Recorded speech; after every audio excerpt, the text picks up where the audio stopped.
SARS-CoV-2 ya, itu diamplifikasi, jadi diperbanyak dengan teknik PCR ya. Jadi yang dideteksi adalah RNA virus. RNA virus itu merupakan asam nukleotida ya, materi genetik dari si virus ya. Nah, sampelnya berasal dari swab nasofaring atau orofaring. Namun untuk pemeriksaannya dia memerlukan ekstraksi dulu ya.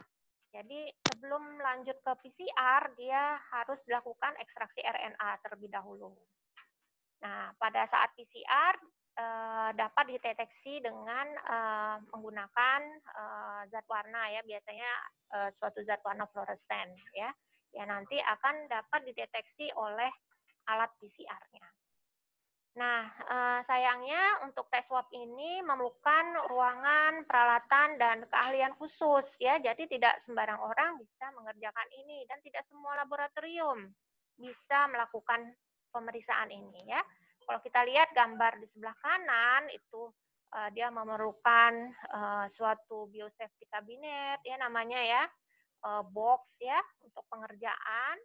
Kemudian ada centrifuge-nya, ada refrigerator, alat PCR, pipet, dan autoclave. Jadi untuk tes swab ini memerlukan ruangan, peralatan, dan keahlian yang khusus ya, berbeda dengan tes rapid tadi. Slide berikutnya. Nah, ini untuk tes rapid kita dapat lihat kelebihan dan kekurangannya ya. Tadi kelebihannya hasilnya cepat ya, kurang dari 1 jam. Malah kalau dengan darah kapiler ya, itu hasilnya bisa didapat dalam waktu 15 menit ya. Kemudian tidak memerlukan peralatan dan keahlian yang khusus. Pengerjaannya cukup mudah ya, karena cukup meneteskan darah ataupun serum di kaset atau cartridge-nya. Kemudian pengambilan spesimennya lebih mudah, apalagi kalau dia pengambilan darah kapiler ya. Cukup dengan menusukkan jarum di ujung jari ya. Namun kekurangannya karena dia pemeriksaan ini mendeteksi antibodi yang merupakan respon imun tubuh terhadap masuknya virus, maka hasil yang negatif itu belum tentu bukan infeksi ya. Karena ada jeda waktu dari masuknya virus ke dalam tubuh dengan antibodi yang terbentuk ya. Jadi ada waktu di mana antibodinya belum terbentuk pada awal-awal penyakit ya. Kemudian variasinya banyak ya, sehingga menimbulkan banyak interpretasi. Seperti tadi ada yang mendeteksi IgM dan IgG. Ada yang mendeteksi gabungannya, IgG dan IgM-nya tidak terpisah, sehingga interpretasinya juga akan berbeda. Ya. Kemudian sensitivitas dan spesifisitasnya juga bervariasi ya, dari masing-masing reagen ataupun kit itu beda-beda sensitivitas daya deteksi penyakitnya ya. Slide.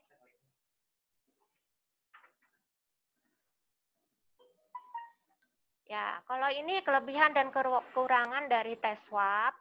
Kelebihannya dia dapat mendeteksi virusnya ya. Dan sangat sensitif serta sangat spesifik. Jadi dia dengan jumlah virus yang sedikit, dia sudah dapat menimbulkan hasil yang positif. Karena dengan pemeriksaan swab ini kan dilakukan PCR, dilakukan amplifikasi. Jadi virus yang sedikit saja itu akan diperbanyak sehingga dapat terdeteksi. Sehingga pemeriksaan ini sangat sensitif dan juga spesifik terhadap virusnya.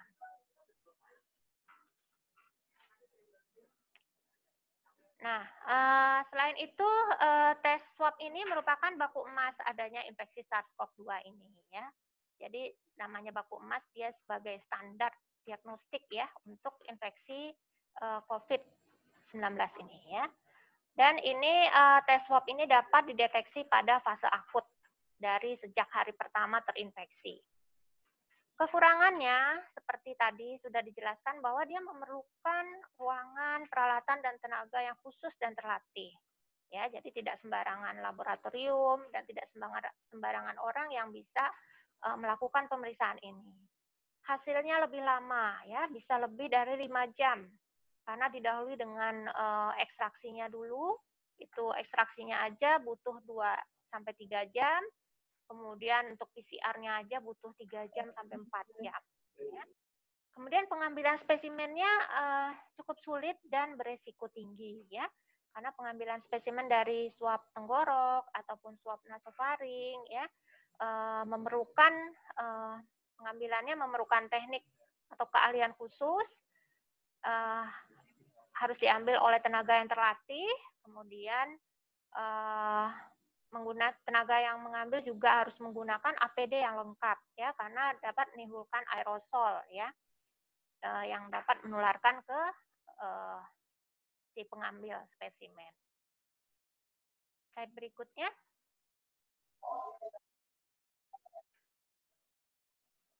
Kemudian mengenai slide berikutnya.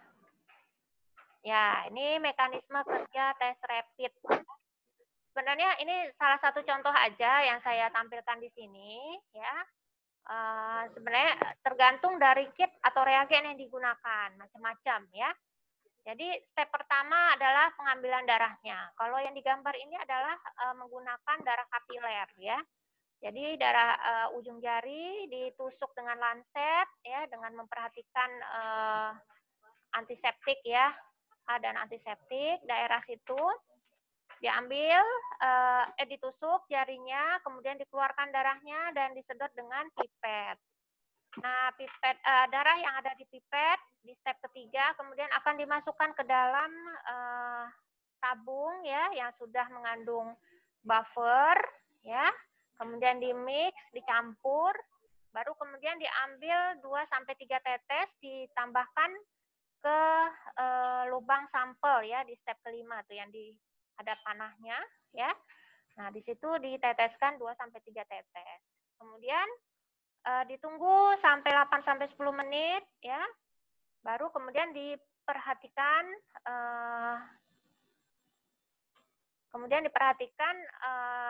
itunya, apa namanya? Hasilnya. Ya, jadi kalau kita lihat ada pita di garis tes, ya. Nah, itu menandakan tes tersebut reaktif, ya, atau positif, ya. Kalau tidak ada pitanya maka akan dikatakan bahwa tesnya adalah negatif, ya, atau non reaktif. Nah, slide berikutnya. Yang berikutnya adalah mekanisme kerja dari tes swab, ya. Nah, di sini kita dapat lihat dari gambar sebelah kanan, ya. Nah, itu adalah pengambilan dari swab nasofaring, ya. Jadi yang dari hidung, ya. Itu menggunakan swab dimasukkan ke hidung sampai ke belakang hidung. Kemudian diputar-putar swabnya dan dikeluarkan lagi. Dimasukkan ke dalam media transport, ya. Media transport atau yang disebut dengan VTM, ya. Itu tempat mengkoleksi spesimennya. Nah, baru kemudian setelah itu step ketiga adalah lakukan ekstraksi RNA, ya. Nah, kalau sudah dapat RNA-nya, baru kemudian dilakukan PCR di step keempat, ya. Di situ dengan target gen tertentu diamplifikasi, ya, diperbanyak target gennya sehingga dapat ditangkap oleh detektor di mesin PCR-nya sehingga dapat dikeluarkan hasil seperti nomor 5 tuh, ya. Nah, kalau hasilnya dideteksi fluoresennya tinggi, nah itu menandakan tes tersebut positif, ya. Slide. Nah, ini untuk pemeriksaan PCR, ya. Kita bisa lihat waktu pengambilannya, ya, pengambilan spesimennya. Kalau untuk PDP itu bisa hari ke-1 dan hari kedua, serta kalau misalnya bila ada perburukan, ya. Kemudian kalau untuk ODP itu bisa hari ke-1 dan hari kedua, sama, ya, dengan PDP. Namun untuk OTG dia hari ke-1 dan hari ke-14. Jadi untuk spesimen pemeriksaan swab ini juga tidak cukup sekali pengambilan ya. Berikutnya.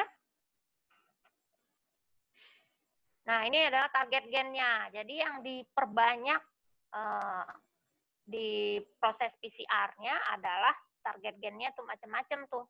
Yaitu bagian dari virusnya ya. Nah, itu ada yang envelope, protein envelope atau E, ada protein namanya nukleokapsid, ada yang ORF, open reading frame. Nah, ini gen-gen yang dideteksi pada saat pemeriksaan PCR. Slide. Nah, ini adalah interpretasi hasil tes rapid ya. Slide lagi. Slide. Kebanyakan. Ya, di sini kita dapat melihat ya alur pemeriksaan rapid test antibody. Jadi kalau ada pasien OTG atau ODP atau PDP, mungkin teman-teman udah mengerti ya OTG, ODP, PDP ya. Nah, diperiksakan rapid test. Kalau rapid testnya positif, maka disarankan atau dianjurkan untuk pengambilan swab dan dilakukan PCR ya 2 kali atau 2 hari berturut-turut ya. Jadi 2 kali dengan jangka waktu 24 jam. Nah, kalau PCR-nya negatif, mungkin sakitnya bukan COVID-19. Tapi kalau positif, dia sudah terkonfirmasi dengan COVID-19 ya. Dan ini tergantung dari gejala ada atau tidak, ringan, sedang atau berat ya. Kemudian kalau rapid testnya negatif, nah ini yang sering disalahartikan ya. Jadi rapid test negatif belum tentu dia tidak terinfeksi ya. Dia masih memerlukan isolasi diri dulu 10 hari, baru kemudian rapid testnya diulang ya. Karena dia respon antibody yang dideteksi, dia lebih lambat timbulnya ya. Jadi diulang 10 hari kemudian. Dilihat tes rapid ulangannya, kalau memang dia negatif, dia bukan sakit COVID ya. Tapi kalau dia positif pada ulangannya itu, maka dianjurkan untuk pemeriksaan swab atau sputum ya. Kalau dia terkonfirmasi positif dengan swabnya, maka dia terkonfirmasi COVID-19. Kalau negatif, dia bukan sakit COVID-19. Ya, selanjutnya dapat diikuti apakah dia tanpa gejala, ringan, sedang, atau berat. Slide-nya. Ya, ini ya. Hati-hati untuk menginterpretasi rapid test. Kalau kita lihat di sini, sensitivitas untuk deteksi antibodi, baik IgM dan IgG itu pada 7 hari pertama itu masih cenderung rendah ya.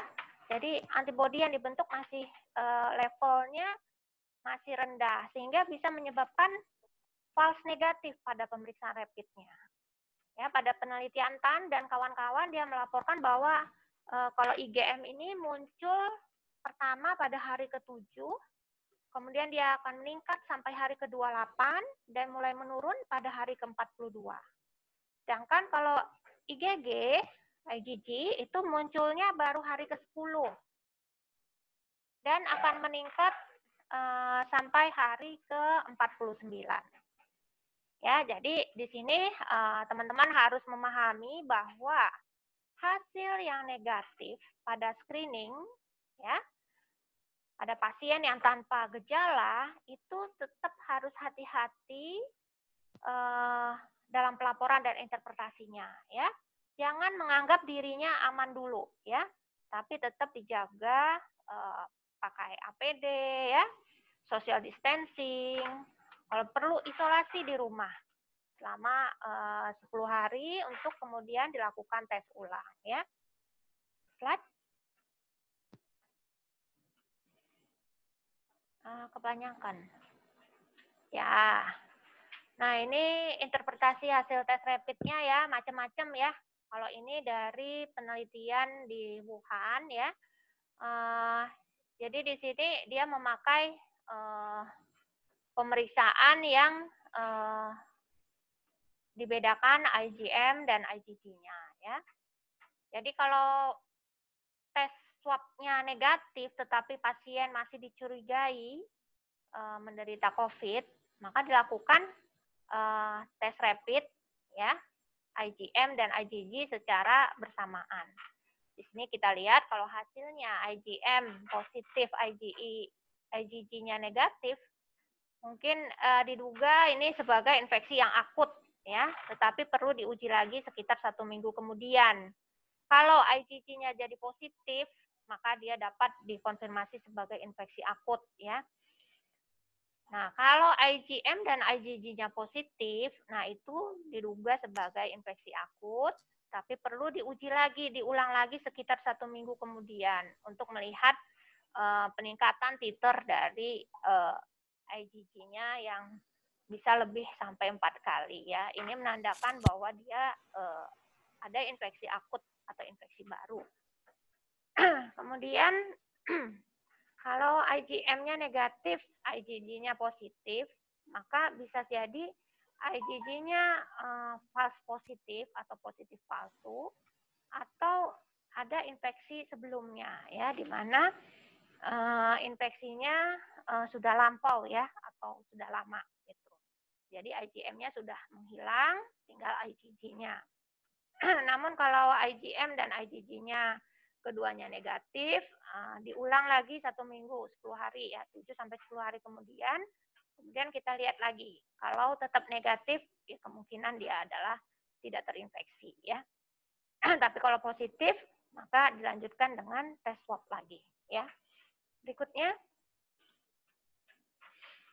Nah, ini ya, kita dapat lihat bahwa hasil rapid test ini bisa menyebabkan positif palsu ataupun negatif palsu ya.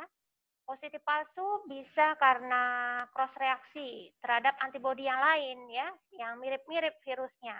Misalnya virus dengue ya, atau yang virus yang menyebabkan demam berdarah ya, itu mirip-mirip dengan coronavirus ya. Jadi bisa menimbulkan positif palsu pada pemeriksaan coronavirus ya.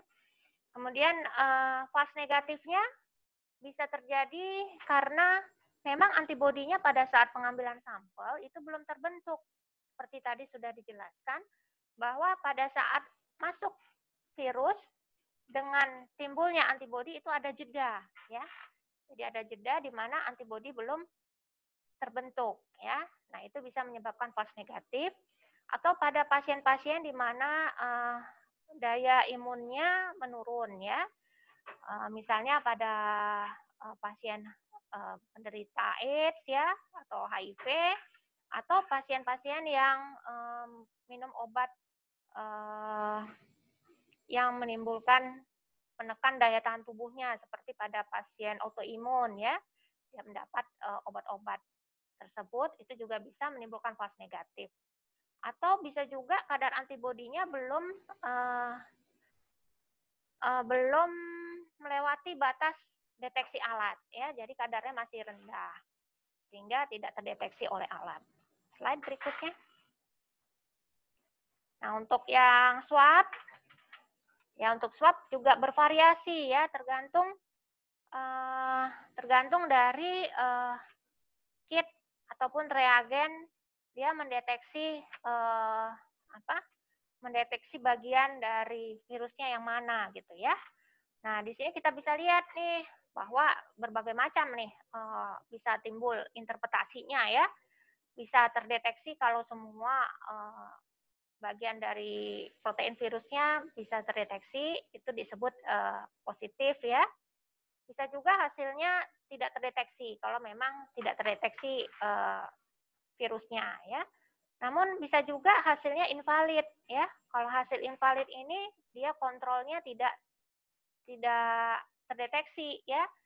Jadi kalau hasil invalid ini maka pemeriksaannya harus diulang ya. Diulang mulai dari ekstraksi sampelnya sampai pemeriksaan PCR-nya ya, dengan spesimen yang baru. Slide-nya. Slide lagi. Ya, udah ya. Jadi sama ya ini ya. Ini dengan yang kedua juga dia menggunakan deteksi RDRP atau ORF1 ya. Hasilnya juga bisa terdeteksi. Inkonklusif. Inkonklusif itu kalau cuma timbul satu protein aja ya. Jadi masih belum bisa ditentukan apakah spesimen tersebut positif atau negatif, sehingga perlu diulang ya. Nah, inilah yang sering menyebabkan hasil PCR itu bisa sampai lama gitu.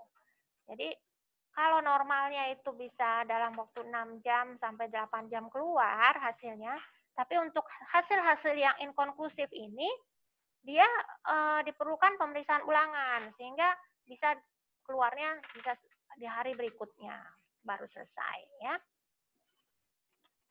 Ya, jadi mengakhiri bincang-bincang kita pagi ini dengan saya, ini ada beberapa pesan ya. Jadi kenalilah pemeriksaan tes rapid dan tes swab sebelum melakukan pemeriksaannya. Kemudian perlu hati-hati dalam menyikapi hasil pemeriksaan karena interpretasinya juga macam-macam ya dari pemeriksaan tersebut.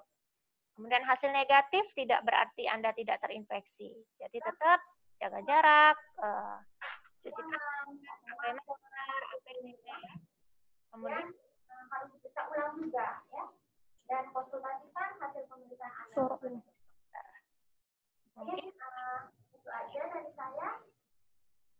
Dokter Ika, waktunya saya kembalikan.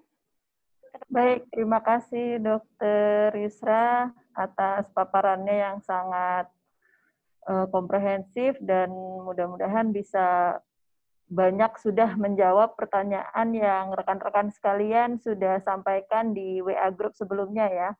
Dan karena ini ada keterbatasan waktu, mungkin saya akan pilihkan beberapa yang belum terjawab. Seperti ini dok, nomor 1 dok.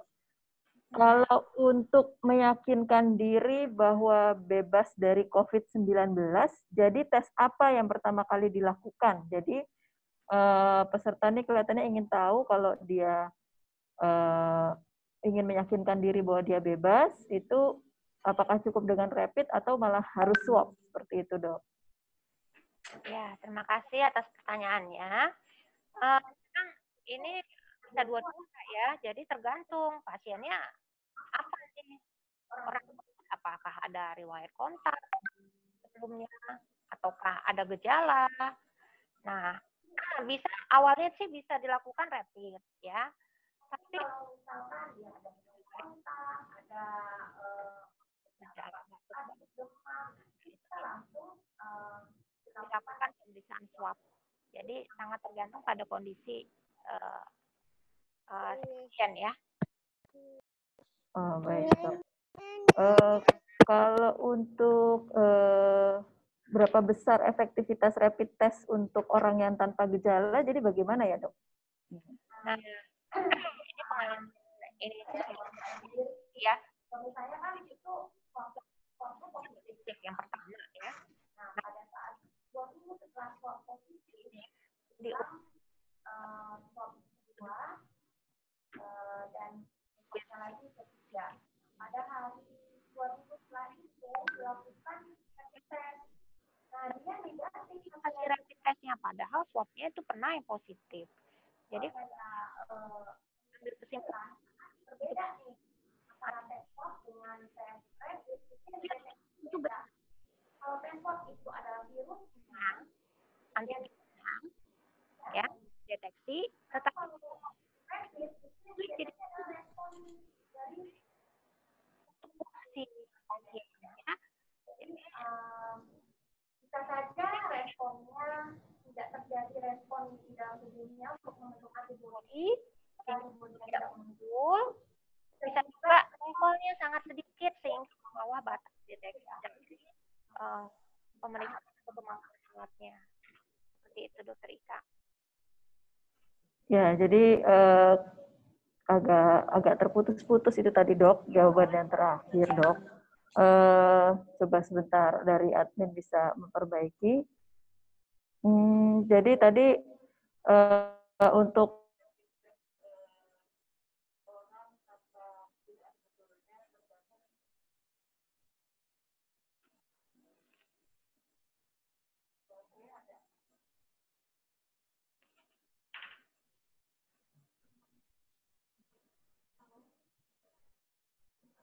Ya, suara saya ada ya. Baik. Jadi tadi dijawab bahwa efektivitas rapid test itu tergantung juga pada tiap-tiap orang, karena ada juga yang tadi sudah disampaikan oleh Dr. Yusra sebelumnya, adanya potensi-potensi eh, negatif palsu ataupun positif palsu yang tadi telah dijelaskan. Jadi kira-kira seperti itu ya, mungkin nanti akan bisa disimak pada PowerPoint yang juga telah kami bagikan. Kemudian nih dok, mungkin itu sudah menjawab juga pertanyaan yang apakah seseorang masih bisa dinyatakan positif COVID padahal sudah melewati periode 14 hari. Nah, ini kelihatannya bukan pada laboratorium ya, tapi lebih pada klinis dari ataupun perjalanan penyakit dari orang tersebut. Ya.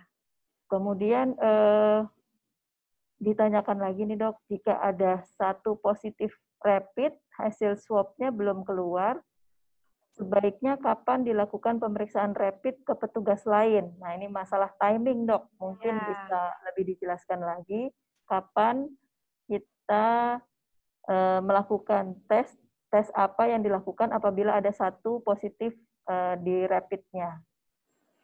Ya, terima kasih Dokter Ika. Memang mungkin seperti yang kasus di Surabaya itu ya, yang di pabrik rokok tuh ditemukan 2 orang yang positif. Nah, gimana dengan teman-temannya yang lain? Nah, memang yang paling baik sih adalah tes swab. Cuma kan tes swab ini punya kekurangan adalah lama hasilnya. Jadi untuk lebih cepat itu dengan menggunakan tes rapid screening ya, untuk screening. Kalau tes rapidnya negatif, itu perlu diulang lagi 10 hari kemudian ya. Kalau memang tetap negatif, baru kita anggap dia tidak terinfeksi ya. Tapi kalau misalnya ada timbul positif rapidnya pada 10 hari kemudian, itu bisa disebut bahwa mereka bisa menderita penyakit yang masih akut ya, masih dini gitu perjalanan penyakitnya. Jadi sebisanya sesegera mungkin dilakukan rapid test kepada teman-temannya yang lain ya, yang kontak dengan dia, sambil menunggu hasil swab. Jadi kalau bisa sih jalan berdua seiringan juga lebih baik ya. Jadi swab juga karena hasilnya lama, jadi lakukan tes rapid secara bersamaan, hasilnya lebih cepat. Gitu. Saya langsung ke berikutnya. Untuk nomor 9 dan 10 ini hampir sama juga. Apakah tes COVID mandiri di RSUI ada pertimbangan dokter untuk bisa atau tidak bisa? Jadi apakah semua yang ingin tes mandiri dapat tes mandiri atau harus melalui tes dulu dari dokter yang merawatnya seperti itu? Ya, jadi untuk di RSUI kita punya poli khusus COVID ini ya. Jadi bagi teman-teman yang ingin memeriksakan untuk pemeriksaan COVID, disarankan untuk bertemu dulu dengan dokternya ya, karena dari dokternya bisa melihat apakah teman-teman beresiko tinggi atau tidak, apakah ada paparan, apakah ada perjalanan dari daerah yang zona merah gitu, atau ada keluarga yang terkena. Nah, itu akan menentukan pilihan tes yang akan dilakukan gitu.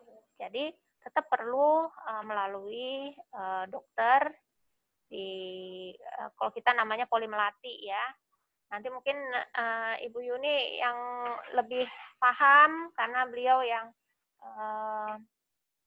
banyak mengatur tentang poli COVID ini. Di sini satu pertanyaan terakhir mungkin ini dok.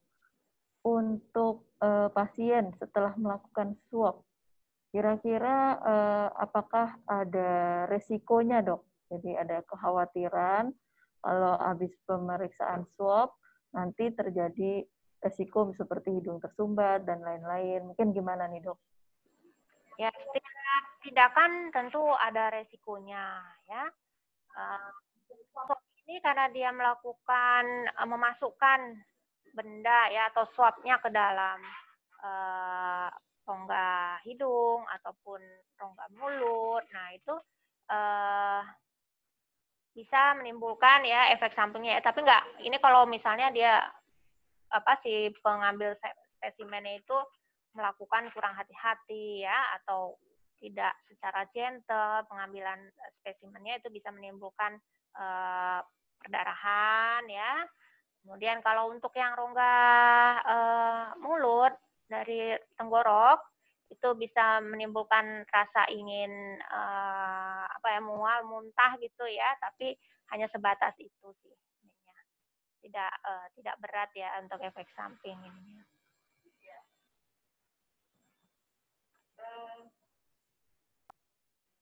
Baik, terima kasih, Dok. Untuk satu lagi, Dok, ternyata masih ada 1 menit ini. Jadi apabila hasil rapid IgM non-reaktif, IgG-nya reaktif. Pada saat diulang 2 hari, kemudian hasilnya IgG menjadi non-reaktif juga. Nah, itu bagaimana penjelasannya, Dok? Apakah mungkin IgG hilang dalam waktu 2 hari?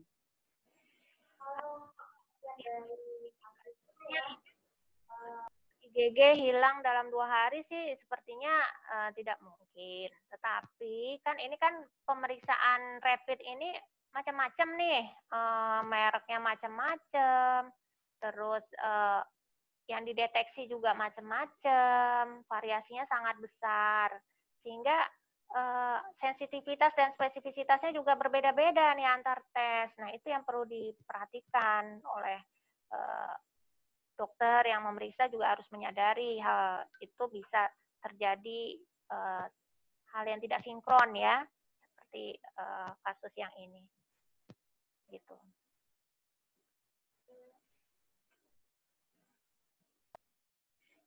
Baik, terima kasih banyak Dr. Yusra. Mungkin untuk topik yang pertama, mohon maaf tidak bisa kita lakukan tanya jawab secara langsung.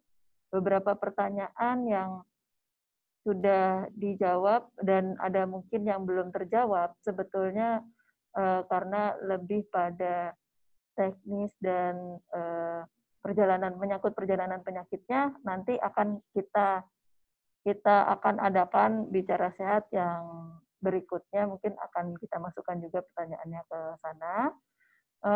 Terima kasih Dr. Yusra untuk sebagai kesimpulan bahwa tes rapid adalah untuk mengukur antibodi atau respon dari seseorang yang terinfeksi virus corona ataupun mengalami COVID-19.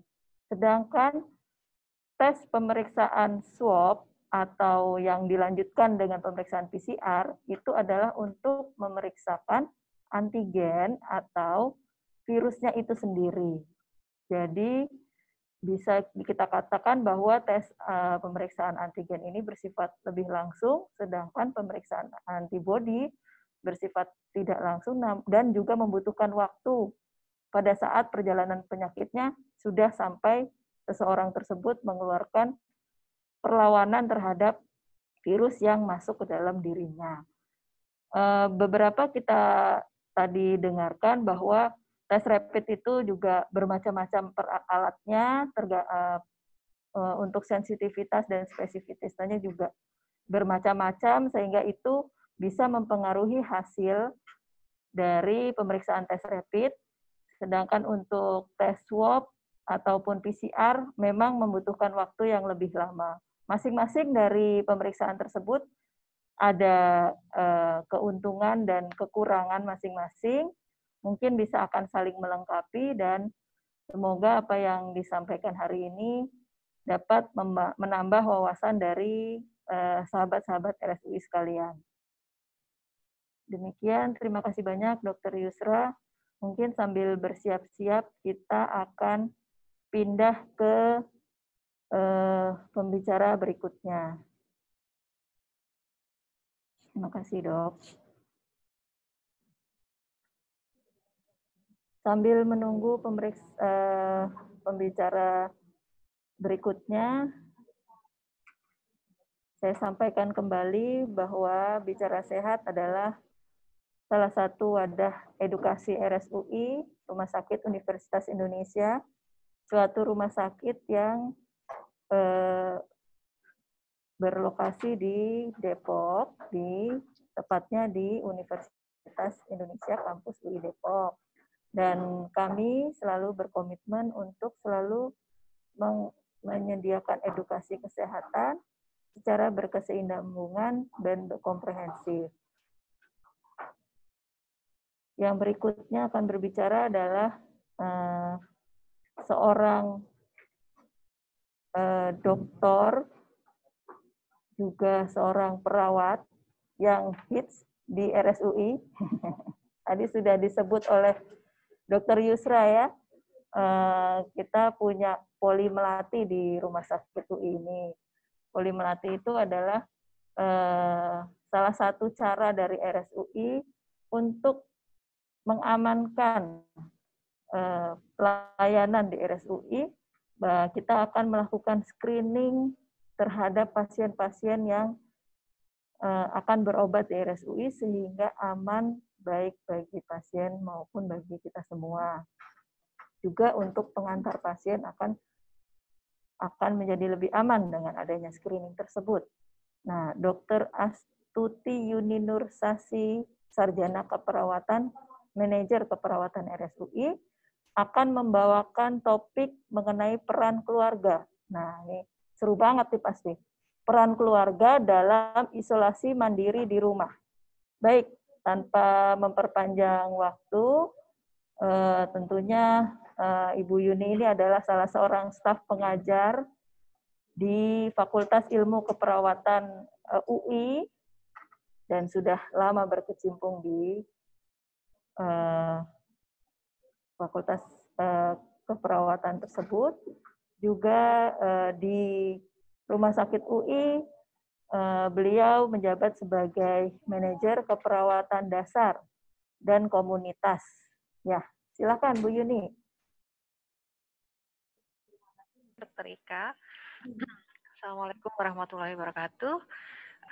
Senang sekali bisa menyapa teman-teman di sini, serta Bicara Sehat RSUI. Alhamdulillah dalam kondisi sehat semuanya sehingga bisa aktif melakukan berbagai kegiatan hari ini. Kalau teman-teman mungkin WFH-nya work from home, kami di sini bekerja from hospital, jadi sama-sama WFH. Baik, slide. Oke. Ini sendiri. Slide-nya di sini. Oke.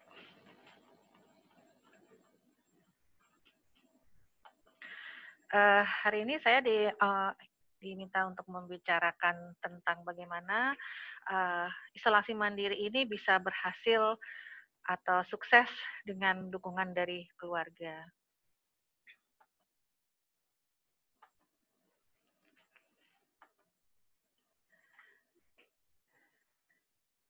Oke.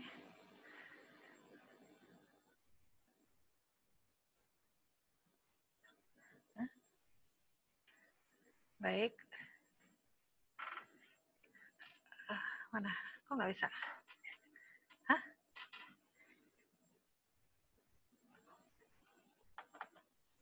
Oke. Ya. Saya akan mendiskusikan tentang isolasi mandiri, kemudian peran dan dukungan keluarga. Ya, apa itu isolasi mandiri? Siapa yang harus diisolasi mandiri? Kapan dan bagaimana sebaiknya itu dilakukan? Ini akan saya sampaikan pada slide berikut ini.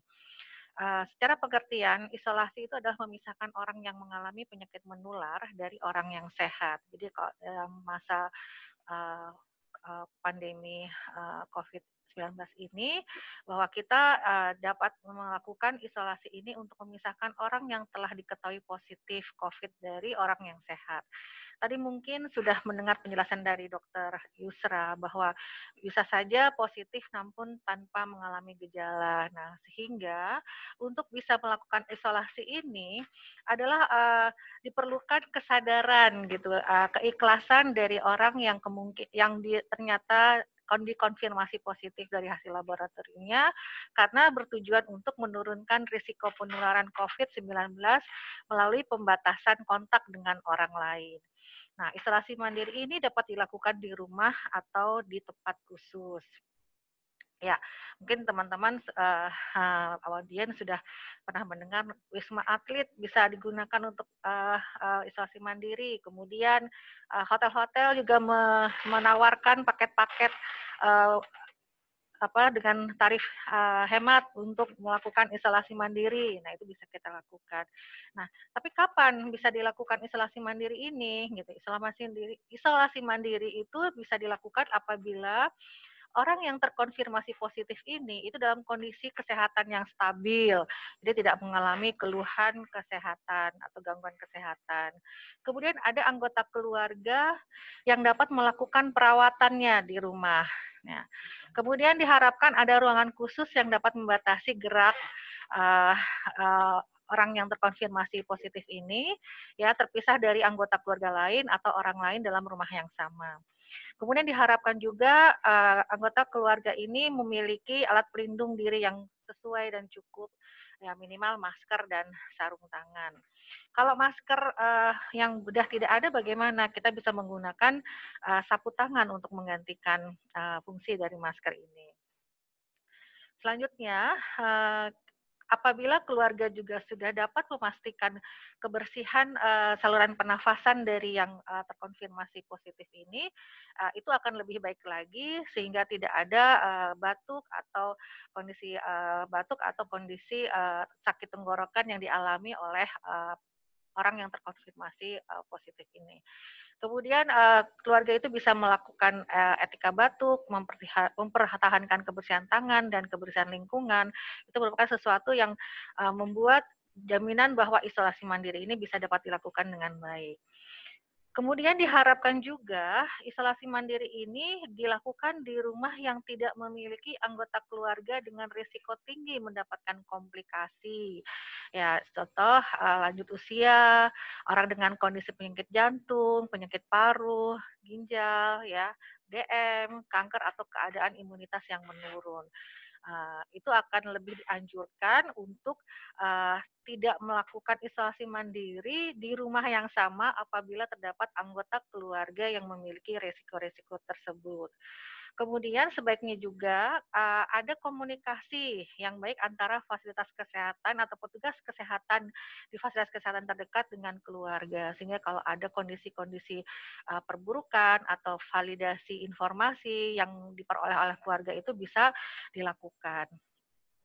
Nah, yang perlu diwaspadai adalah apabila telah terjadi atau bila kondisi perburukan terjadi, ada demam lebih dari 38 derajat Celcius, kemudian sesak nafas, batuk menetap, dan sakit tenggorokan, kemudian ada diare juga, ya. Nah, ini diharapkan menghentikan isolasi mandiri dan pergi ke rumah sakit untuk melakukan pengecekan dan pemeriksaan tadi swab ya untuk memastikan apakah memang perlu dilakukan perawatan di rumah sakit atau tidak. Nah, kemudian untuk anak-anak ini ada kondisi khusus di mana ada pneumonia ringan, yaitu mengalami batuk dan kesulitan bernafas, serta yang harus diwaspadai adalah kondisi nafas cepat. Dengan frekuensi nafas, kalau anak itu kurang dari 2 bulan, itu lebih dari 60 kali per menit, 2 bulan sampai 11 bulan, lebih dari 50 menit, 50 kali per menit, kemudian untuk umur 1 sampai 5 tahun itu lebih dari 40 kali per menit, namun tidak ada tanda-tanda pneumonia berat. Ya, sementara kalau dewasa atau remaja itu jika sudah mengalami demam lebih dari 38 derajat Celcius dan frekuensi nafas itu meningkat menjadi 30 kali per menit, ini sudah harus ke rumah sakit. Ya. Nah, salah satu yang harus diperhatikan adalah kebutuhan klien atau orang yang yang terkonfirmasi positif ini yaitu kebutuhan biologis, psikologis, sosial ya, dan juga spiritual selama isolasi mandiri. Yang diperlukan itu kebutuhan yang pertama itu adalah ruangan khusus yang bisa digunakan untuk sendiri dengan kondisi kamar dengan ventilasi yang baik di mana ada jendela dan pintu yang bisa dibuka. Kemudian kebutuhan untuk pemantauan suhu tubuh dan gejala yang dirasakan itu juga perlu dilakukan, dan jika ada demam juga tersedia obat penurun panas ya. Kemudian ada tersedia sarana untuk mencuci tangan ya. Tentunya kapan waktu mencuci tangan ini sudah diketahui, yaitu sebelum dan menyiapkan makanan, kemudian sebelum makan, dan apabila tangan kelihatan kotor itu sebaiknya menggunakan air dan sabun. Sementara kalau mungkin tidak kotor tapi habis memegang sesuatu itu menggunakan hand sanitizer. Nah, sedapat mungkin juga menggunakan handuk atau tisu yang bisa sekali pakai dan dibuang ke tempat sampah yang tertutup disarankan ya. Selanjutnya adalah kebutuhan untuk masker ya, penggunaan masker bedah atau masker kain di sini sesering mungkin ya. Jadi kalau sudah dipakai ternyata bersin atau batuk dan maskernya basah, sebaiknya diganti. Kalau masker kain ya jangan langsung dibuang ya, tapi dicuci dulu. Kemudian kebutuhan makan ya, ini juga yang harus diperhatikan. Bagaimana makan dengan gizi seimbang, dan juga ada selingan, makan selingan, yaitu jam 10 pagi dan jam 4 sore itu bisa digunakan sebagai waktu untuk mengkonsumsi makanan selingan, bisa berupa buah maupun snack, sarannya tidak gorengan. Kemudian menggunakan alat-alat rumah tangga yang bersamaan itu sebaiknya juga dihindari dan lakukan dicuci jika ingin digunakan kembali. Kebutuhan psikososial yang lain selama isolasi mandiri adalah kebutuhan untuk berbincang atau ngobrol ya dengan anggota keluarga, mungkin kecemasan dengan kondisi yang seperti saat ini dengan penuh ketidakpastian, khawatir, dan juga merasa optimis, bosan ya, misalnya karena tidak ada keluhan kesehatan, merasa kok jadi di penjara dalam tanda kutip gitu ya dengan ada isolasi mandiri ini. Walaupun ternyata memang walaupun hasil pemeriksaan swabnya positif, tapi karena tidak ada keluhan kesehatan merasa sehat. Nah, ini bisa saja membuat orang tersebut merasa bosan atau kesal, marah gitu. Nah, ini perlu memerlukan kebutuhan pendampingan atau teman untuk menceritakan kecemasannya maupun kekhawatirannya. Namun demikian, yang perlu diperhatikan adalah tetap menjaga jarak saat berdiskusi dan sebaiknya tidak berhadapan saat bercerita. Jadi bisa berdampingan dengan jarak yang tidak terlalu berdekatan. Kemudian tetap melakukan kebiasaan-kebiasaan rutin seperti olahraga, mendengarkan musik, menonton, ya itu semua dilakukan di ruangan. Dan apabila bosan di rumah, itu bisa keluar rumah tapi hanya di sekitar halaman rumah. Nah, kemudian juga menjalankan ibadah sesuai dengan ajaran agama masing-masing. Nah, bagaimana cara keluarga memberi dukungan agar isolasi mandiri ini menjadi sukses? Karena dari pengertian persepsi isolasi itu sepertinya dikucilkan atau dijauhi, sehingga akhirnya terjadi stigma bahwa yang udah diisolasi itu dalam kondisi yang tidak baik, padahal itu bukan seperti itu tujuan awal dari isolasi mandiri. Maka keluarga diharapkan dapat memberikan dukungan emosional. Apa yang bisa diberikan oleh keluarga atau anggota keluarga, yaitu memberikan perhatian terhadap kondisi kesehatan. Mungkin setiap hari akan terjadi perubahan suhu. Nah, selama suhunya tidak mencapai lebih dari 38 derajat Celcius, itu berarti kondisi aman. Kemudian misalnya lagi tidak bisa tidur karena bosan di rumah, otomatis bisa dicarikan kegiatan yang membuat ada sedikit aktivitas sehingga kelelahan atau mungkin kondisi badan secara umum bisa membuat kepenuhan kebutuhan tidur itu bisa terpenuhi. Kemudian memberikan semangat selama isolasi mandiri. Ya, semangat itu dengan cara menemani, mengajak ngobrol, ya, dan menceritakan hal-hal yang terjadi di luar gitu. Barangkali dengan adanya PSBB juga membuat seluruh anggota keluarga juga mengalami pembatasan dalam melakukan perjalanan keluar rumah. Nah, namun demikian, informasi terkait dengan dunia luar itu bisa diperoleh dari televisi maupun dari internet ya, kita bisa lihat dari apa aja yang terjadi di dunia luar. Kemudian mendengarkan ekspresi perasaan. Jadi dengan adanya isolasi mandiri sebenarnya ketahanan keluarga itu bisa lebih ditingkatkan karena kita bisa lebih memahami, mengenal yang tadinya ibunya berangkat subuh, pulang maghrib gitu. Sekarang sudah ada di rumah misalnya ya, bisa menceritakan apa yang menjadi uh, perhatian dalam 1 tahun ke depan, dalam 5 tahun ke depan, apa yang menjadi harapannya. Nah itu bisa dilakukan berupa dukungan emosional selama dalam fase isolasi mandiri ini. Nah, isolasi mandiri ini kan diharapkan selama 14 hari. Namun demikian, apabila sudah 14 hari, bukan berarti langsung bebas, dan kita juga tetap harus waspada.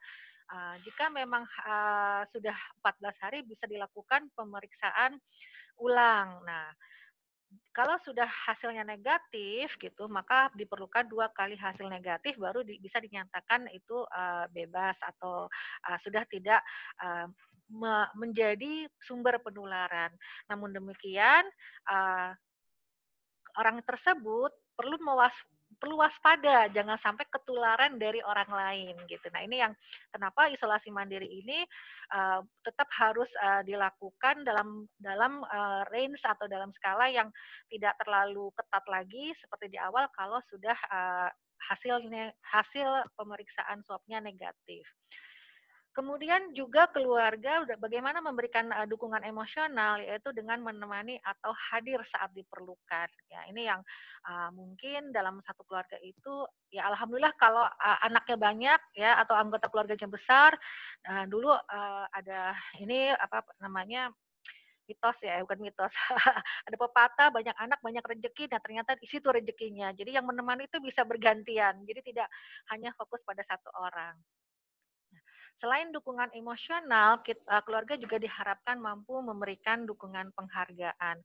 Seperti apa dukungan penghargaan ini? Yaitu melibatkan peran serta klien yang tadi terkonfirmasi positif ini dalam pengambilan keputusan. Jadi jangan sampai terjadi perubahan dari yang biasanya didengarkan pendapatnya dalam pengambilan keputusan tiba-tiba menjadi tidak didengarkan lagi. Kemudian mendengarkan dan mendiskusikan pendapat klien ini dalam rencana pengobatan. Jadi kalau memang tidak ada keluhan kesehatan, tentunya tidak perlu dilakukan pengobatan yang intensif. Kemudian memberi kesempatan tetap melakukan kegiatan rutin. Nah, kalau kegiatan rutin itu tentunya ada pembatasan, misalnya biasa ada ikut pengajian. Nah, sekarang pengajiannya sudah dilakukan masing-masing di rumah. Nah, mungkin di sekitar rumah tersebut pengajiannya sudah bisa high class ya pakai Zoom atau mungkin pakai video call gitu, itu akan lebih baik lagi. Jadi tetap tidak mengganggu kegiatan rutin yang sudah biasa terjadi. Selanjutnya dukungan informasional. Bagaimana cara keluarga memberikan dukungan informasional ini? Nah, diharapkan anggota-anggota keluarga ini memiliki akses informasi tentang COVID-19, bagaimana perawatannya, bagaimana isolasi mandirinya. Nah, kalau di RSUI kita sudah punya IG RSUI ya. Nah, teman-teman atau para audiens bisa mengakses informasi dari situ.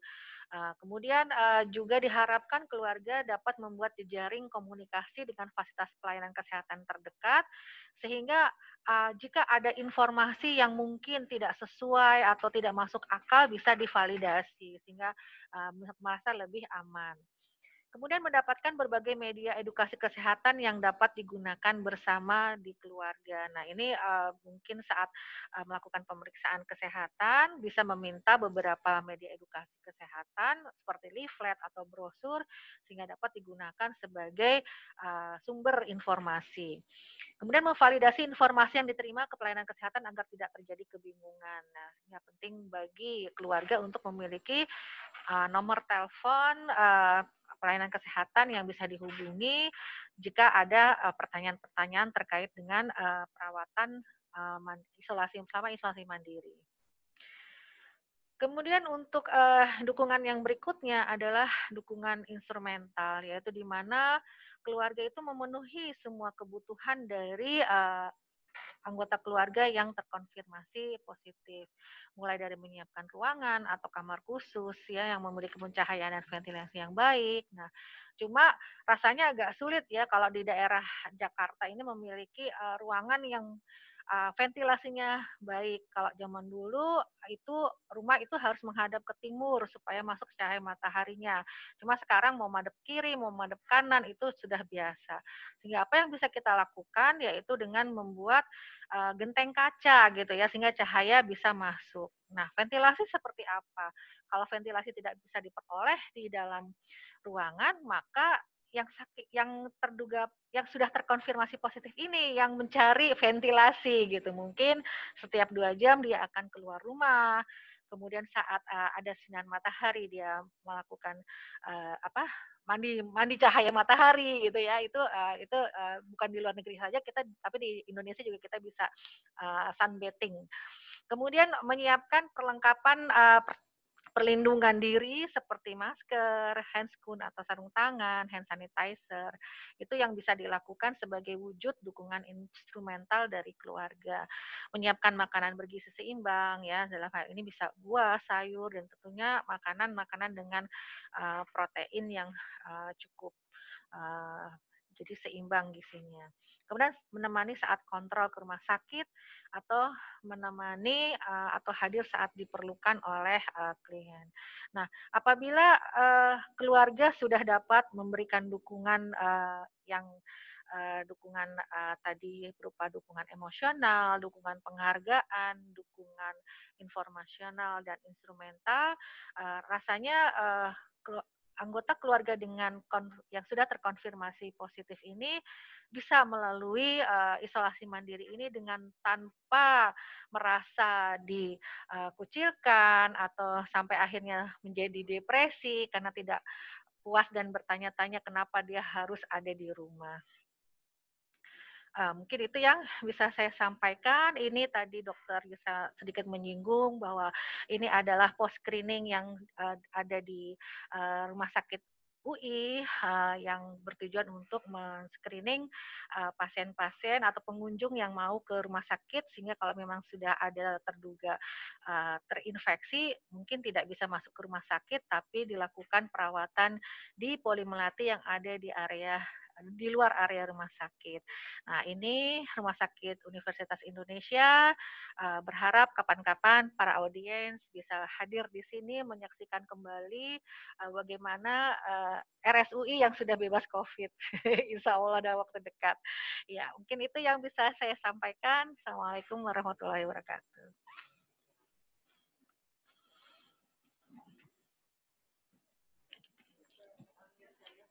Terima kasih, Bu Yuni. Doa ya, yang terakhir Bu Yuni sampaikan bahwa kita sangat berharap semoga pandemi COVID ini segera berakhir. Tidak mengharap teman-teman sekalian sakit, tapi berkunjung ke kami dalam keadaan sehat walafiat. Amin. Terima kasih banyak Bu Yuni atas paparannya yang sangat lengkap dan menyeluruh. Tentunya banyak juga pertanyaan-pertanyaan yang sudah terkumpul ini Bu Yuni. Mungkin ada beberapa, tapi saya lihat mirip-mirip gitu. Jadi mungkin akan saya sampaikan bersama-sama. Nah, ini pertama Bu Yuni. Kalau sepertinya ini ada pertanyaan, bila pasien atau seseorang yang diisolasi tersebut membutuhkan ventilasi yang baik atau pencahayaan yang cukup, dan kemudian ini sama nih dengan yang berikutnya, ada juga keluarganya tidak memiliki peralatan kesehatan minimal maskernya. Kira-kira bagaimana Bu? Apakah tetap diperbolehkan untuk melakukan isolasi mandiri atau bagaimana menurut Bu Yuni? Ya, terima kasih Dr. Ika. Prinsip isolasi mandiri itu adalah menurunkan kontak sama orang lain yang sesering mungkin. Nah, sehingga jika di dalam rumah, jika memang sudah ada ruangan khusus atau di kamar, memang tidak harus 24 jam orang ini ada di kamar terus ya, jadi dia tetap butuh udara segar. Nah, tadi saya sudah sempat singgung di dalam slide saya bahwa memang jarang sekali rumah yang di Jakarta khususnya ya, yang memiliki ventilasi yang lumayan cukup gitu. Nah, mungkin kalau misalnya masih rumahnya masih bisa punya kamar masih ada jendela yang bisa dibuka, itu alhamdulillah. Tapi kalau misalnya tidak ada jendela yang bisa dibuka untuk ventilasi yang cukup, maka mau nggak mau orangnya yang harus keluar dari kamar. Nah, bagaimana orang yang terkonfirmasi positif keluar dari kamar tentunya tetap menggunakan masker. Nah, apabila masker tidak ada, maka bisa menggunakan sapu tangan. Nah, mungkin sapu tangan udah jarang ada, tapi itu bisa dicari. Kalau tidak ada sarung tangan, sapu tangan mungkin pakai jilbab ya, mau nggak mau. Yang penting ditutup untuk sehingga tidak droplet itu tidak menularkan. Nah, tapi kalau misalnya isolasinya mandiri ini sudah mulai merasakan adanya penurunan atau perubahan kesehatan, maka memang harusnya langsung diperiksa di rumah sakit untuk dipastikan apakah memang bisa lanjut isolasi mandiri atau tidak. Nah, saat ini kalau kita bicara misalnya rumah ini tidak bisa digunakan untuk isolasi mandiri. Nah, sebenarnya di Indonesia ini ada yang disebut keperawatan komunitas, itu yang dilakukan di puskesmas. Nah, peran perawat komunitas sebenarnya adalah memikirkan bagaimana upaya pencegahan promosi kesehatan itu bisa dilakukan di lingkungan tersebut. Nah, sehingga ini menjadi bagian dari peran perawat di puskesmas ini untuk bersama memikirkan apabila ternyata ada beberapa rumah di lingkungannya yang sebagai tempat untuk isolasi mandiri. Nah, berarti ini harus ada fungsi perawat puskesmas, masyarakat, Pak RT, Pak RW, bahkan Pak Lurah, untuk bersama-sama memikirkan jika memang ada beberapa yang sudah terkonfirmasi positif, apakah ini akan ada orang yang bisa membantu meminjamkan rumahnya misalnya gitu, karena ini adalah murni dari masyarakat, oleh masyarakat dan untuk masyarakat, karena dalam hal ini tidak bisa kita semua menuntut pemerintah bisa memberikan semuanya untuk masyarakat, sementara kalau di keluarganya ini memang tidak ada ruangan yang bisa untuk dijadikan tempat isolasi mandiri, ini bukan menjadi hanya tanggung jawab dari keluarga tersebut, tapi bisa menjadi tanggung jawab dari perawat puskesmas. Nah, kemudian sebenarnya saat ini juga pemerintah Indonesia kan sudah mempunyai program Indonesia Sehat dengan pendekatan keluarga atau PISPK. Nah, di sini sebenarnya sudah berjalan bagaimana tim kesehatan yang terdiri dari berbagai tenaga kesehatan, ada dokter, ada perawat, ada bidan, ada sanitarian. Nah, itu melakukan kunjungan secara rutin ke keluarga-keluarga yang termasuk dalam kategori rentan. Nah, ini yang seharusnya kalau misalnya dikatakan apakah Indonesia siap menghadapi pandemi COVID-19, sebenarnya sih siap gitu. Tinggal bagaimana di setiap wilayah tersebut perawat yang di puskesmas bergerak bersama untuk menjalankan fungsinya dan perannya dalam meningkatkan, mempertahankan kesehatan di masyarakat. Nah, ini yang mungkin perlu saya ingatkan kembali buat teman-teman perawat di komunitas, bahwa ada peran perawat perkesmas, perawat kesehatan masyarakat yang mestinya juga ada peran di luar gedung puskesmas. Nah, ini apabila sudah berjalan dengan baik sebenarnya tidak perlu khawatir. Nah, yang tinggal dilakukan adalah bagaimana kita bisa konsolidasi atau berkoordinasi untuk mendapatkan alat pelindung diri. Jadi saat perawat melakukan kunjungan ke rumah untuk mengidentifikasi kebutuhan masyarakat atau anggota keluarga yang sakit, nah ini tetap aman. Jadi tetap safety first itu bisa dilakukan. Jadi nggak juga kita datang hanya dengan berbekal doa gitu, tapi kita juga berbekal APD yang lengkap gitu ya, Rika.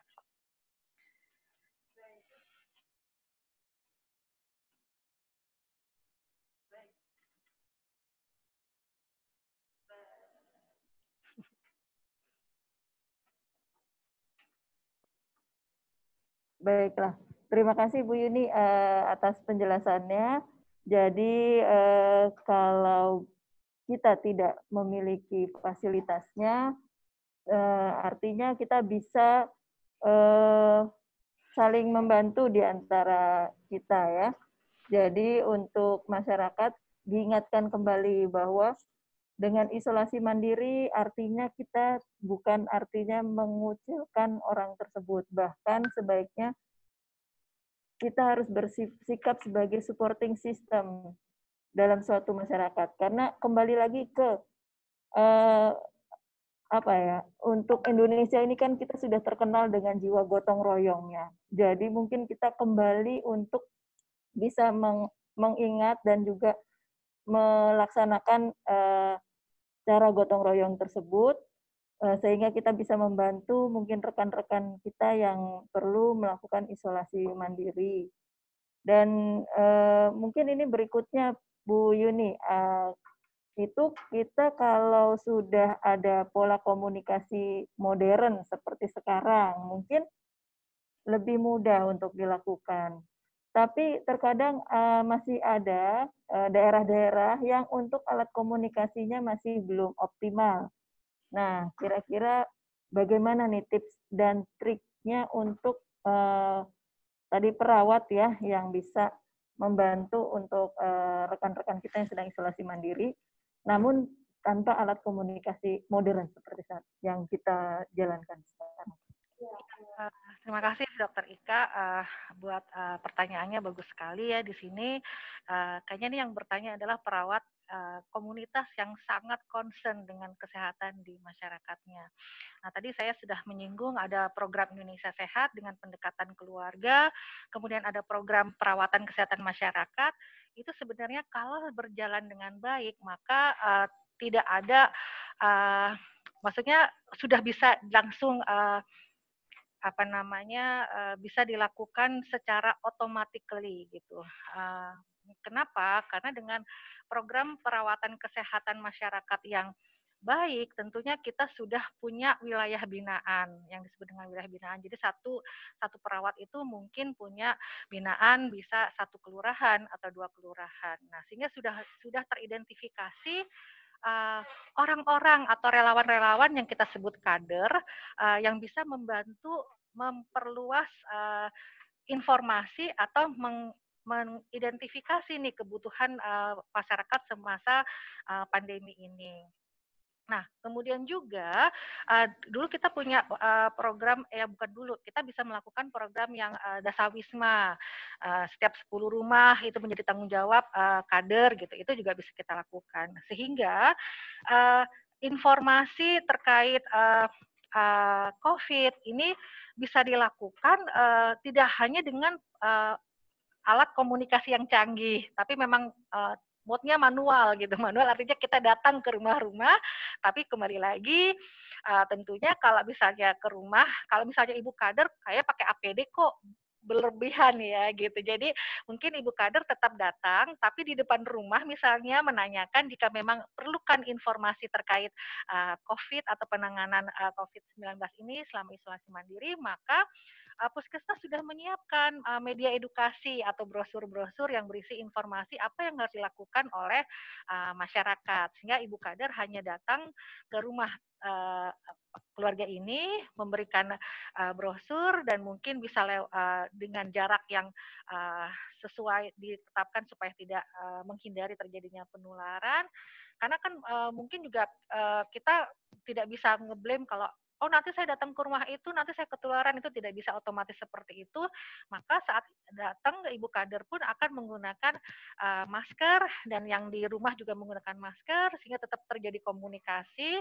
Nah, kita tidak menggunakan komunikasi itu dengan alat komunikasi yang canggih, tapi kita kembali ke asal kembali ke asal di saat kita belum punya handphone, di mana dulu kita kalau nggak bawa handphone nggak apa-apa, tapi kalau sekarang nggak bawa handphone kayaknya sudah akhir dunia gitu. Jadi mudah-mudahan dengan adanya pandemi COVID ini kita bisa kembali merenungi lagi, oh ternyata kita bisa kok waktu itu dengan hidup seadanya, dalam seadanya artinya bukan berarti kembali ke zaman jahiliyah, tetapi bagaimana kita memanfaatkan hubungan sosial antara tetangga, antara kader dengan masyarakat, antara perawat di puskesmas dengan kader, kemudian Pak Camat, Pak Lurah, ini sepertinya memang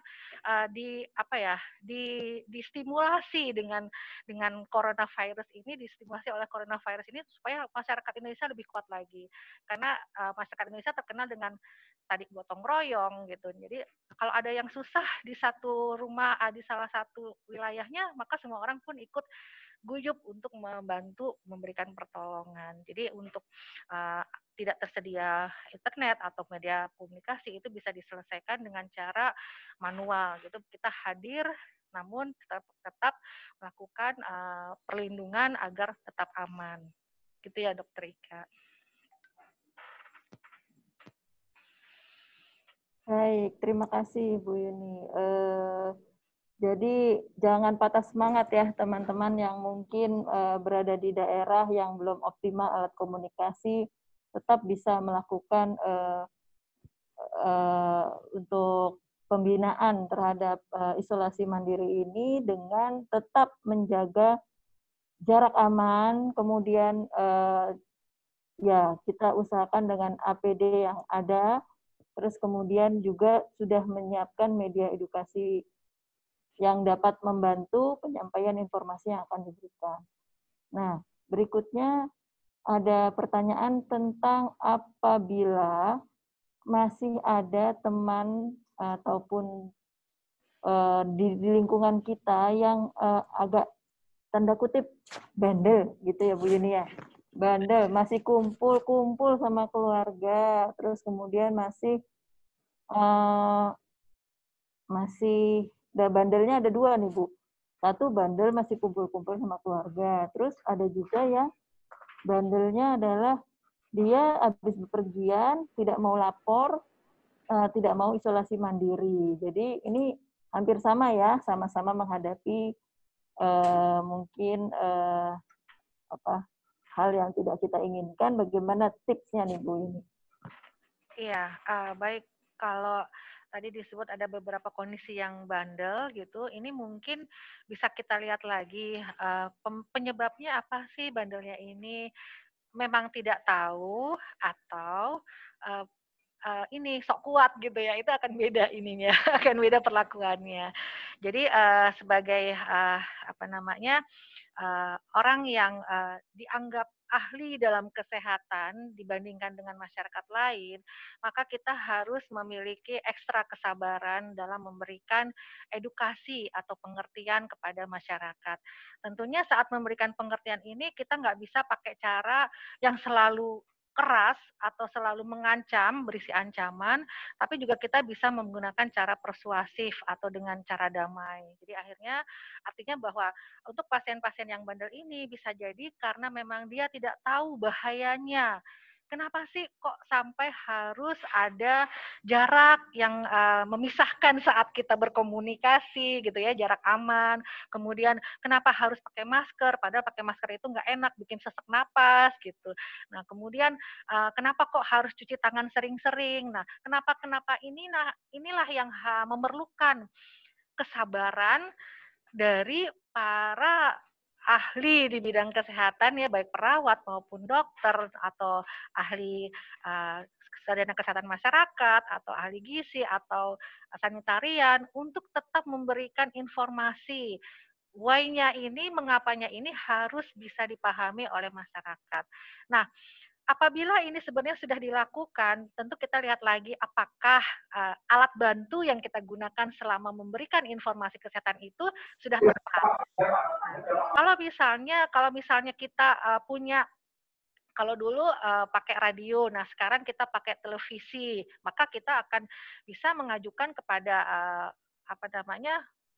televisi, beberapa stasiun televisi swasta untuk bukan hanya menampilkan pengumuman-pengumuman tentang data COVID yang hari ini segini, tapi bagaimana menyampaikan informasi terkait bahayanya sehingga kenapa perlu dilakukan pembatasan saat berkomunikasi, jarak aman saat berkomunikasi. Nah, itu juga bisa kita lakukan. Nah, jika cara ini belum juga membuahkan hasil, maka kita bisa mengajak tokoh masyarakat, misalnya Pak RW, Pak RT, atau Ibu RW yang sangat dekat dengan masyarakatnya untuk mengingatkan kembali bahwa kita bukan hanya bisa menularkan kepada orang lain, tapi kita bisa juga ketularan dari orang lain. Nah, ini yang berbagai cara harus kita lakukan. Strategi ini kita harus lakukan supaya kesadaran masyarakat untuk menjadi insaf atau tidak bandel ini bisa kita peroleh. Nah, kemudian kita bisa menggunakan mading atau misalnya di masjid atau di pengumuman RT kita tempelkan leaflet-leaflet atau brosur-brosur tentang COVID-19 ini, sehingga pengetahuan masyarakat sudah bisa kita yakinkan untuk ditingkatkan. Nah, setelah pengetahuannya ditingkatkan, maka kita lakukan pendampingan. Mungkin setiap sore gantian tadi tokoh-tokoh masyarakat atau tokoh agama, Pak Ustadz keliling RT gitu, nanya apa yang diperlukan. Nah, itu mungkin pendekatan seperti itu bisa lebih menangkap masyarakat yang bandel tadi. Nah, kalau misalnya itu sudah kita lakukan tapi juga belum berhasil, maka jalan terakhir adalah berdoa. Semoga mereka menjadi insaf dan mau berubah perilaku untuk kesehatan semua anggota masyarakat. Mungkin itu ya, Dr. Ika.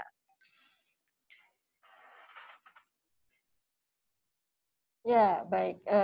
Jadi banyak akal, kitanya harus banyak akal ya Bu ya, sepertinya dengan melakukan pendekatan persuasif, dan di sini pendekatan komunitas memang sangat penting, di mana kita bisa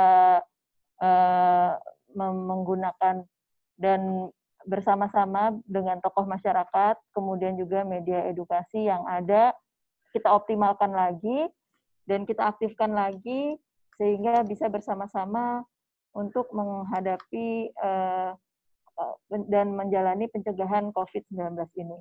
Terakhir Bu Yuni, ada satu yang bertanya nih, kalau seandainya dia berada di suatu kos-kosan, ada kamar mandi bersama dan dapur bersama, apakah mungkin untuk melakukan isolasi mandiri di lokasi tersebut?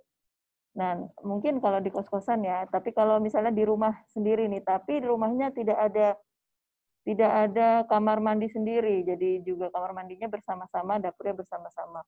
Bagaimana mungkin kebersihannya yang perlu diperhatikan ya Bu Yuni ya, bagaimana?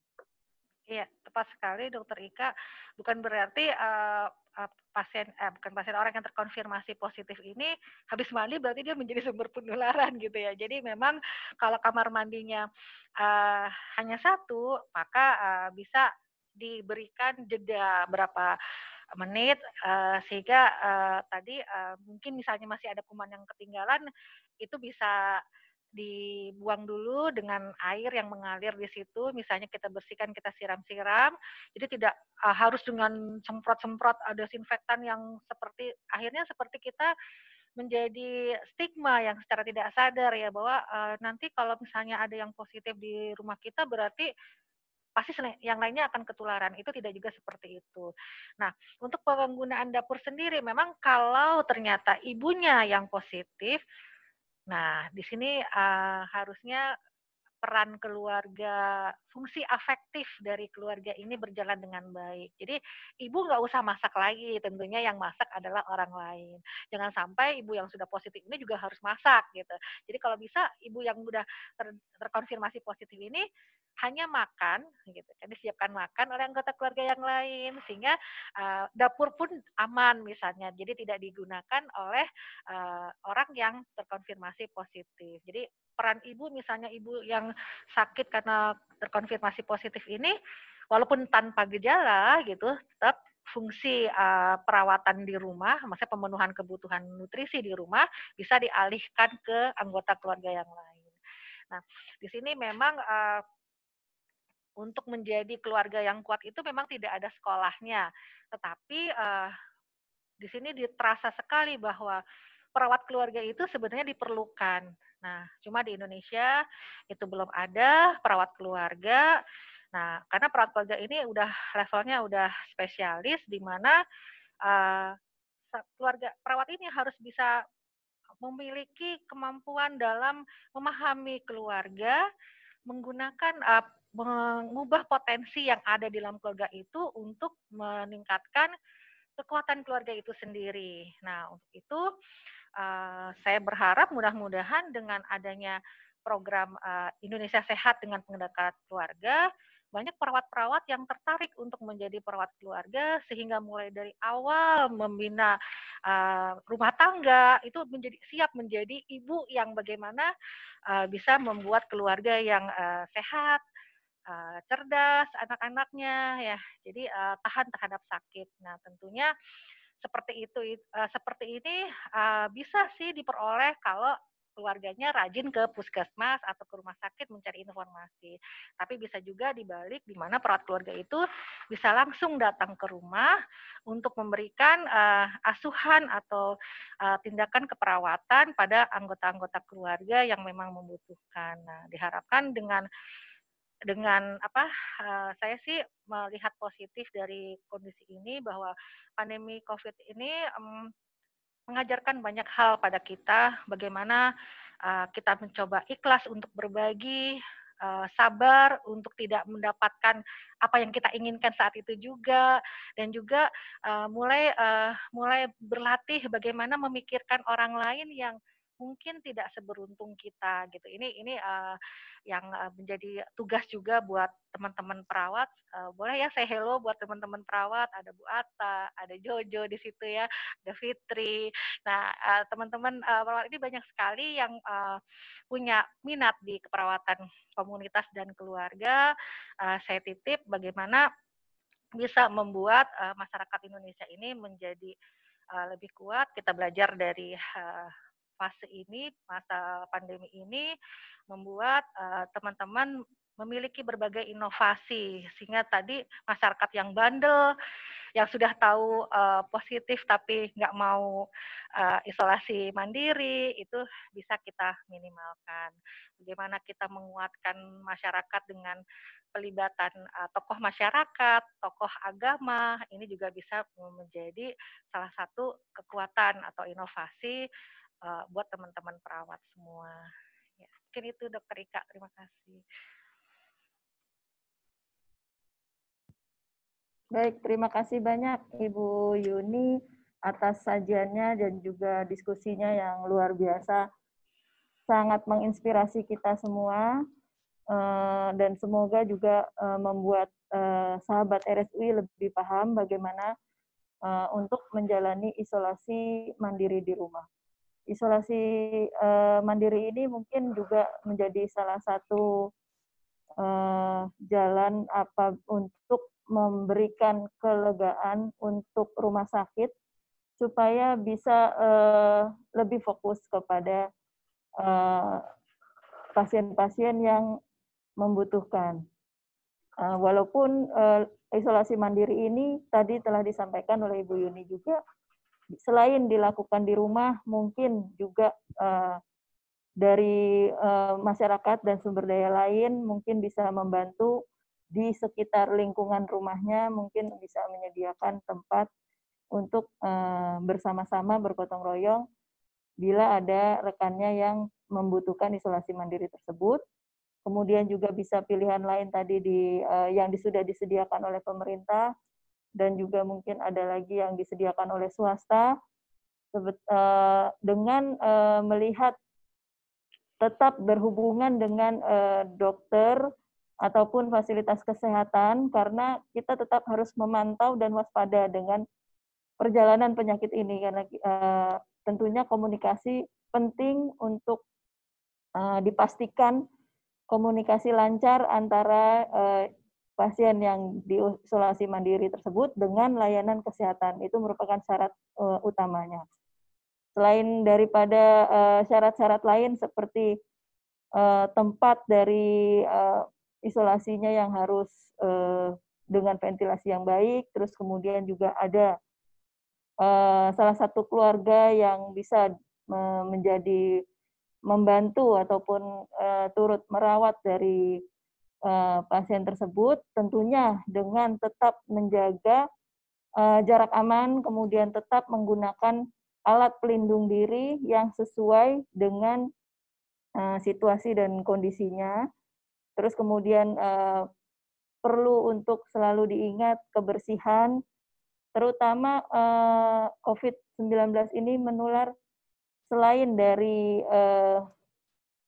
droplet, tidak hanya dari manusia ke manusia, kadang-kadang dia keluar mungkin tidak sengaja berada di tangan kita. Jadi penting sekali kita harus selalu mencuci tangan, terutama juga apabila batuk, kita harus melakukan etika batuk. Dan untuk memahami keluarga dari keperawatan komunitas ataupun keperawatan keluarga ini, berpesan untuk meningkatkan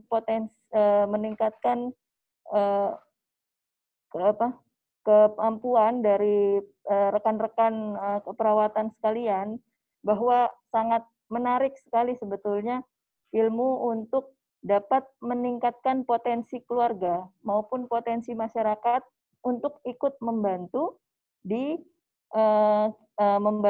terutama di pencegahan. Pencegahan ini tidak hanya pencegahan primer, tapi juga pencegahan sekunder. Jadi bagaimana kita yang belum sakit jangan sampai sakit, bagaimana kita yang sakit tapi juga bisa optimal, tidak sampai sakit yang parah, terus kemudian juga tidak menularkan ke teman-teman yang lain.